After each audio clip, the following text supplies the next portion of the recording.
radio para actualizarse de lo que pasa con la situación en Venezuela, las reacciones de los Estados Unidos frente a ese país, y por eso le pregunto sobre Donald Trump, porque hoy va a dar un discurso de la nación y ahí pues va a hablar y va a hacer una especie de rendición de cuentas de lo que han sido sus logros frente al gobierno de los Estados Unidos. Yo me imagino que ahí irá a hablar del tema de Venezuela y su nueva lucha contra las drogas y esa estrategia que está teniendo en el continente. ¿Qué detalles se conocen de lo que va a decir Donald Trump en ese discurso? Pues, Camila, lo que se conoce de la conversación que tendrá el presidente Donald Trump, o más que conversación, el meeting que tendrá con los estadounidenses, uno es que arranca a las 9 de la noche, hora de Colombia, para que estén presentes y estén anuentes quienes desean ver este discurso, que se espera, Camila, vaya a durar al menos hora y 20, hora y 30 minutos, según algunos analistas y algunos informes que se han publicado desde la Casa Blanca. El enfoque del presidente de los Estados Unidos va a ser, digamos, lo que ha hecho durante este primer año, sobre todo en el tema económico, la economía, que a pesar que no le está yendo bien al presidente Donald Trump y las cifras de desempleo publicadas la semana pasada, el día de ayer, reflejan eso, y de inflación también, sugieren, a pesar de esa muestra, de que el presidente se va a enfocar en la economía, va a hablar del tema migratorio y sobre todo del tema Rusia y Venezuela. Lo va a ligar, según lo que se conoce, Rusia, Venezuela y el tema migratorio, porque digamos que son los dos flancos que tiene abierto Estados Unidos en este momento. Todo el movimiento militar que hay en el Mar Caribe y su disposición, por otro lado, de que Rusia y Ucrania lleguen a un cese al fuego. ¿Y por qué digo que se va a juntar este tema, según, repito, los informes que surgen de la Casa Blanca? Porque hay quienes dicen, Camila, que todo está enlazado con todo, como dice la frase.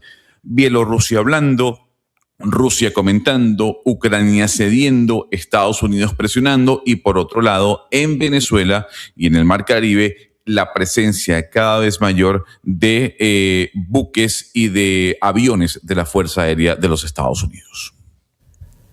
Pero si se va a concentrar en los temas económicos, Gonzalo, pues los temas económicos hasta el momento, por lo menos según la información que usted nos ha traído en los últimos días, no va tan bien, porque los norteamericanos están pensando que sí es responsabilidad del presidente Trump el tema de la inflación. Ayer salió cifra de desempleo y salió no tan bien. Es decir, la situación económica como la perciben los norteamericanos, que pasaba igual en el gobierno de Joe Biden y Trump se aprovechó de eso, pues ahora en su gobierno le está pasando lo mismo y le están pasando factura de que él sería el responsable de esa situación económica. Sí, definitivamente. Y como bien le decía Camila, el día de ayer los números del desempleo muestran eso, un crecimiento del 4%, que es la cifra más alta desde el año 2021. Pero J.D. Vance incluso ayer, digamos, esgrimió un discurso que se puede acercar al que el Donald Trump va a dar el día de hoy. Un discurso en donde le dice a la gente, sí, hace falta mucho por hacer. Todavía no hemos terminado, no hemos cumplido ni siquiera la mitad del periodo, pero ya estamos hablando de una inversión de $100 mil millones, por ejemplo, en Pensilvania. Y esa inversión de $100 mil millones, sin duda alguna, va a significar la creación de 60,000 nuevos empleos. Donald Trump ha dicho hace un par de semanas que ya hay un plan de asistencia por $12 mil millones al tema de la agricultura. Y además cree Donald Trump que con la llamada de inversionistas a través de la Visa Gold para que se adentren en el mercado estadounidense, eso podría impulsar también la economía del país, sobre todo en la creación de puestos de trabajo. Recordemos, Camila, que lo que quiere Donald Trump, y siempre lo ha querido a lo largo de este año, es reducción de las tasas de interés, una economía mucho más dinámica para que, uno, se aumente la demanda, dos, se creen mayores puestos de trabajo. Y no sé, Gonzalo, si acá podríamos traer sobre la mesa, sobre la discusión, esta estrategia de seguridad que fue esbozada justamente por la administración de Donald Trump hace unos días.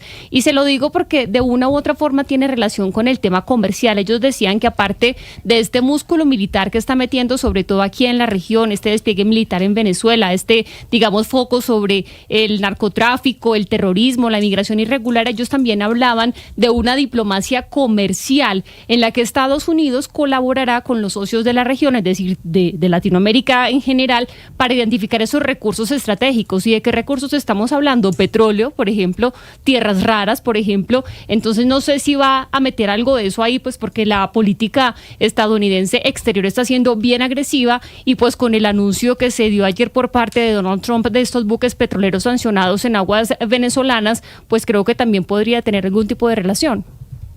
Pues seguramente. Donald Trump es un empresario. Y lo que vimos el día de ayer en ese mensaje a través de su red social Truth Social, hay que saberlo entender y saberlo leer, Jennifer. Y tiene que ver, uno, con que no son todos los buques petroleros que van a Venezuela. Son buques sancionados. Y hay una realidad. Hay una flota fantasma que, digamos, trabaja de la mano con Venezuela para transportar petróleo. Lo mismo pasa con Rusia. Esa flota rusa, esa flota fantasma, sobre todo de Grecia, que le ayuda a Rusia a poder tener flujo de caja en sus arcas. Hacia allá está hablando Donald Trump. Esos buques sancionados no van a pasar más. La pregunta que muchos se hacen, Camila, es ¿cómo puede afectar precisamente a ese flujo de caja del Estado venezolano que depende casi del 90% de la exportación de petróleo? Una industria que al parecer estaría en pleno resurgimiento de un par de años para acá. Pero por otro lado, hay quienes dicen que la cúpula del poder es al final la que mantiene el control de la mayor empresa de energía del país. Incluso sería la cúpula del poder la que se beneficiaría de esta exportación de crudo a través de la flota fantasma. Pero sobre lo que usted menciona de Donald Trump, su estrategia internacional, su estrategia económica, que todo se une de una u otra forma, como lo mencionaba Jennifer, por esa razón que él va a hablar esta noche y usted nos da pues unas pinceladas de lo que pueda llegar a decir y que tiene que ver con la economía, es que la palabra del año, según la RAI, según Fundeo y EFE, es arancel, ¿no? Porque si alguien no sabía qué significaba arancel, este año, después de toda la guerra comercial que empezó el presidente Donald Trump, eso sí sabemos que es arancel. Que es su palabra favorita, ¿no? En varias ocasiones que es su palabra, pues en inglés, pero tariff en inglés. Pero vea que esa parte creo que le ha sonreído un poco a Donald Trump. El impacto de los aranceles fueron un poco menores, Camila, lo que se pensaba, y el dato del precio del petróleo, de lo que hablaba Gonzalo, que es algo que Trump está esperando mucho, es que bajara mucho el precio del petróleo, que ayer tocó $60, y eso le sonría a los planes de Trump, que es lo que él anhelaba. Para países como Colombia de pronto no es tan bueno, pero un petróleo de $60 es lo que él aspiraba hace mucho. Pero sabe que yo creo que es que todavía no se sienten el impacto de los aranceles. Yo creo que todavía no se le puede decir a Trump si se siente o no el impacto de los aranceles, porque acuérdese que incluso aquí nos trajo una gráfica Gonzalo Lázari, creo que la de Reserva Federal de Chicago, ¿de dónde era? Que decía, la economía... De Atlanta, se está disparando. ¿Por qué? Porque todas las empresas empezaron a comprar stock antes de que empezaran a entrar en vigencia los aranceles, y por eso se veía una subida de la curva en donde de la curva en donde está creciendo la economía de forma importante. Y no, lo que pasa es que toca ver cuando de verdad se empiecen a sentir esos aranceles y cuando se estabilice la política de Trump, porque es que un día decía que sí, otro día decía que no, eso es que verdad, esto no, que esto sí. Cuando se estabilice, ahí sabremos si de verdad esto impacta la inflación o no. Sí, es verdad.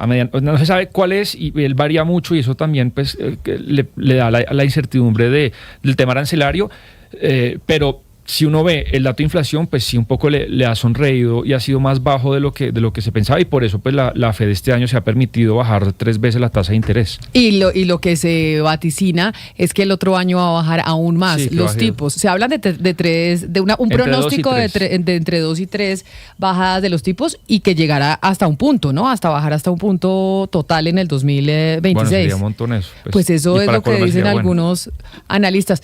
Para Colombia sería bueno, ¿por qué? Porque aquí el Banco de la República no va a bajar las tasas. No, acá no. Sí, no. Entonces, acá no. Aquí no van a bajar las tasas, claro, y la gente trayendo su plata y el dólar bajando por eso. Claro, porque si la tasa de interés de Estados Unidos es casi cero, pues se vuelve poco interesante, Camila, el retorno de muchos activos en Estados Unidos, y ahí es cuando llegan muchos flujos a América Latina, Brasil, a Colombia, Chile, porque pues quedarse en Estados Unidos al 1%, pues eso ya no es negocio. Un datico aquí del New York Times, porque me sonaba el tema de los aranceles, Camila, y es un dato reciente que lo publicaron en noviembre, justamente en este diario estadounidense. Dice que las importaciones de bienes y servicios cayeron un 5,1% hasta 340.000 millones de dólares, luego de que estos impuestos sobre las exportaciones de unos 90 países entraran en vigor el pasado 7 de agosto. Es decir, ya comienza a haber un impacto negativo de estos aranceles que ha alardeado tanto el presidente de los Estados Unidos sobre el comercio interno de este país. Y que todavía no se ha visto del todo cuál es el impacto sobre todo la inflación. Pero eso es lo que él buscaría, y acá varios no nos gusta eso, pero él busca eso, castigar las importaciones para que internamente